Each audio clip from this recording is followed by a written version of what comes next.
Hello everyone. सर्वप्रथम सगळ्यांना श्री स्वामी समर्थ आणि पुन्हा एकदा या नवीन व्हिडिओमध्ये सगळ्यांचं मनापासून स्वागत. आणि आजच्या या विषयाकडं वळण्यापूर्वी स्वामींचरणी मनोमन प्रार्थना अर्पण करूया की या स्तुती मराठी कॉर्नर परिवारातील सगळ्या सदस्यांना चांगलं आरोग्य प्रदान करा. त्यासोबतच ज्या काही इच्छा आहेत चांगल्या, त्या सगळ्या इच्छा स्वामी लवकरात लवकर पूर्ण करा.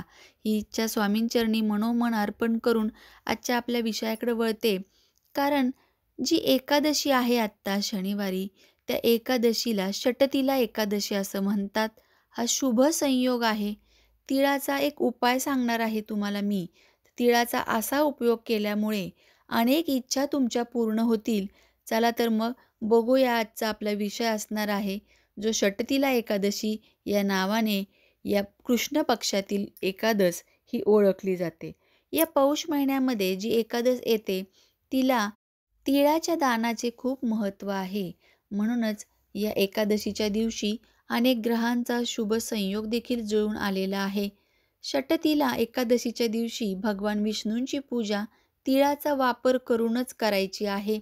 यामध्ये 6 प्रकारच्या तिळांचा वापर केला जातो.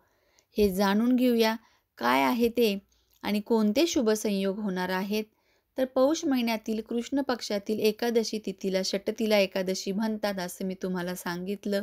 या दिवशी आपण तिळाचा वापर करायचा आहे जास्तीत जास्त, जेणेकरून भगवान विष्णूंना त्यांच्या उपासनेशी जोडण्यात आलेला तीळ हा पदार्थ अनेक प्रकारे वापर केला जातो.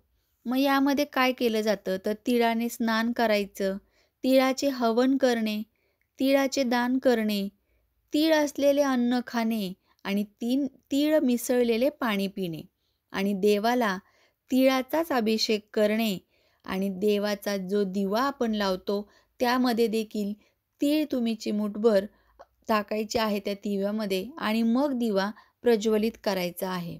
तर हे सगळं कोणत्या शुभ संयोगामध्ये करायचं आहे आपण?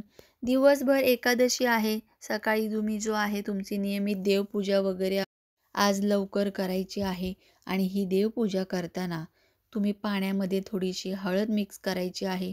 त्यामध्ये तीळ मिक्स करायचे आहेत आणि या तिळाच्या पाण्यानेच आपल्या देवारातील सर्व देवतांना स्नान घालायचं आहे.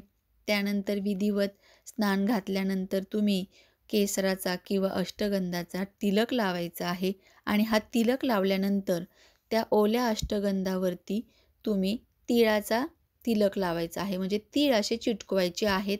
हे प्रत्येक देवतांना तुम्ही तीळ जो आहे याचा तिलक करायचा आहे. आता पौष महिन्यातील कृष्ण पक्षातील ही जी एकादशी आहे ही तिथी 24 जानेवारीला संध्याकाळी 7:25 सुरू होत आहे.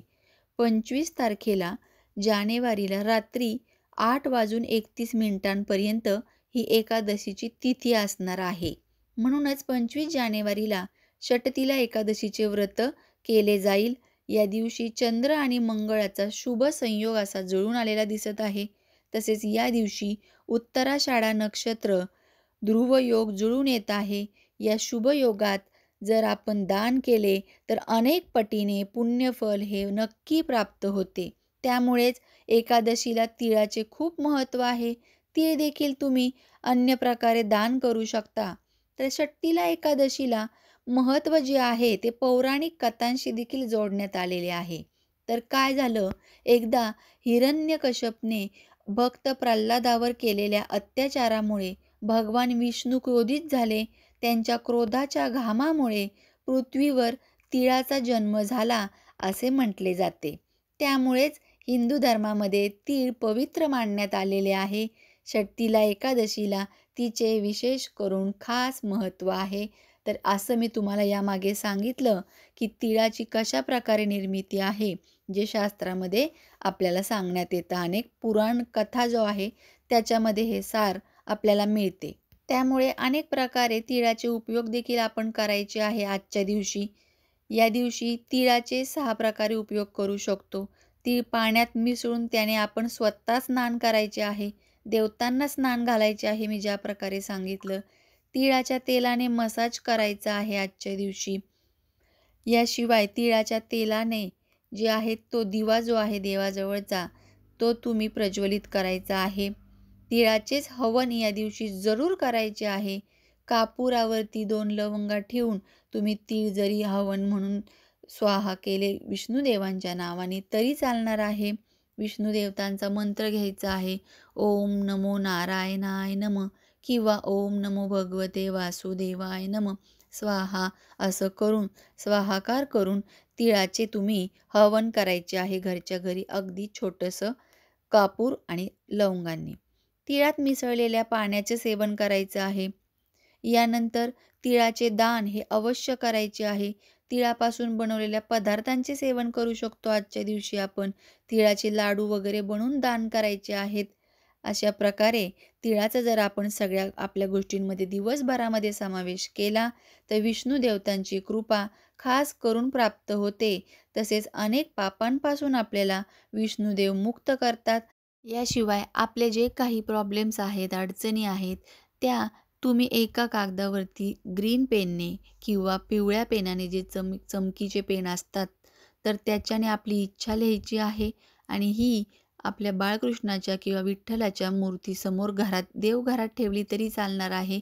त्यानंतर ही चिठ्ठी जी आहे, छोटासा कागद तुम्ही तुमच्या इच्छेचा लिहिलेला, तो तुम्ही जेव्हा हे तिळाचं हवन करणार आहात घरच्या घरी, तेव्हा त्यामध्ये तो प्रज्वलित करायचा आहे आणि माझी ही इच्छा देवा, मी युनिव्हर्समध्ये तुझ्यामध्ये विलीन केलेली आहे.